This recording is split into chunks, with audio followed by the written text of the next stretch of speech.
This is your Vancouver Real Estate Market update for December 2019, and we're getting into it right after this.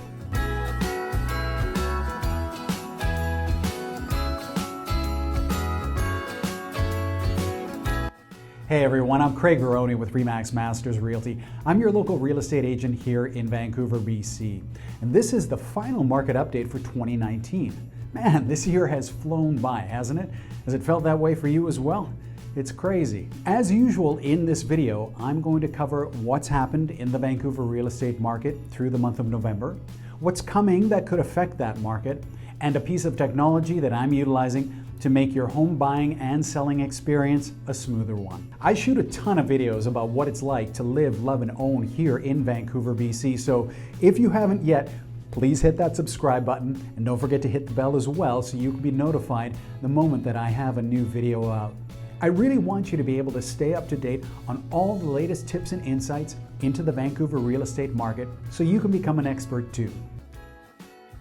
Let's dive into it. Last month's sales were 4% above the 10-year November sales average. There was a 55% increase in the sales recorded in November of 2018 compared to those recorded in November of 2019. And yet, there was a 12.6% decrease in sales from those sales recorded in October of 2019 to November of 2019. What we're seeing is the intensity of homebuyer demand depends on neighborhood, price point, and property type.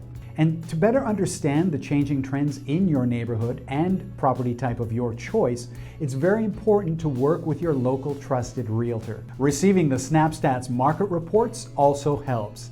And as always, my friends, to download those full reports, simply click on the images below to download either the Metro Vancouver report or the Greater Vancouver report. Now, if you're watching this on YouTube, down in the description below is a link to a sample report which I send to my clients on a monthly basis.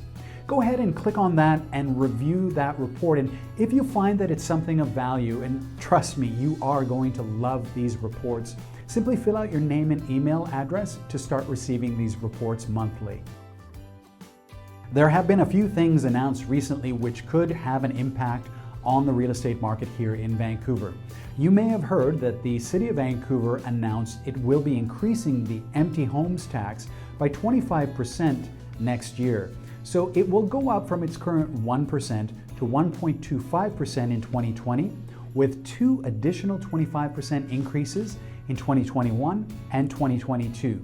That will put the empty homes tax at 1.75% by the year 2022. The city has already collected over $40 million from this tax, which is being used to fund affordable housing projects. The city's goal is to add more pressure on empty homes to be filled, and Vancouver's Mayor Kennedy Stewart has stated that any additional revenues from this tax will be used to provide housing for Vancouver's most vulnerable residents. Another huge buzz in the condo market is that strata corporations are facing insurance increases of anywhere from 50% to 300% for the policies that cover their buildings. Strata corporations are required by law to have insurance policies in place for their building. Any buyer purchasing a home in that building is responsible for obtaining personal insurance for their belongings and their home. Not only are the cost of the policies going up, but so are the deductibles.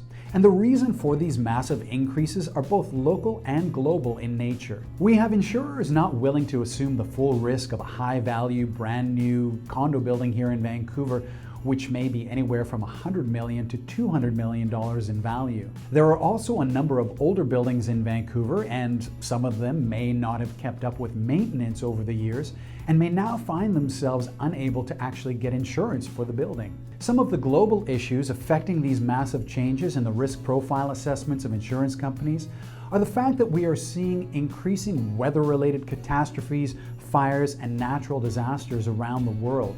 So this really isn't just an issue for residents in British Columbia, but may become the new norm for cities worldwide. So if you're planning on purchasing a strata home such as a condo or townhouse here in Vancouver, BC, make sure you're working with your local trusted realtor.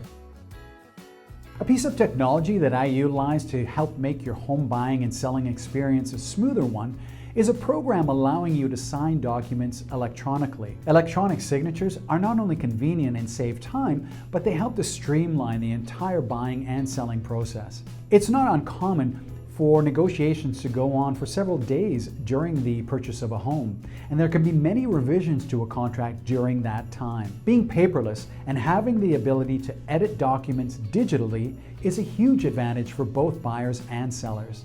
Of course, there are still those who want to be able to put paper to pen when purchasing a home, and if you're one of those people, I'm happy to accommodate you. If you're moving or thinking of moving to the Metro Vancouver area soon, and you're looking for more specific information on neighborhoods, I have shot a ton of videos about the various neighborhoods in Metro Vancouver, and will be shooting many more in the upcoming months, so stay tuned. I really hope you've enjoyed this final market update for 2019, and if so, would you do me a favor and hit that thumbs up button, give this video a like, and don't forget to leave a comment in the comment section below. Thank you so much for watching. I wish you all a very Merry Christmas, and remember, this is where you live, love, own Vancouver. See you in 2020.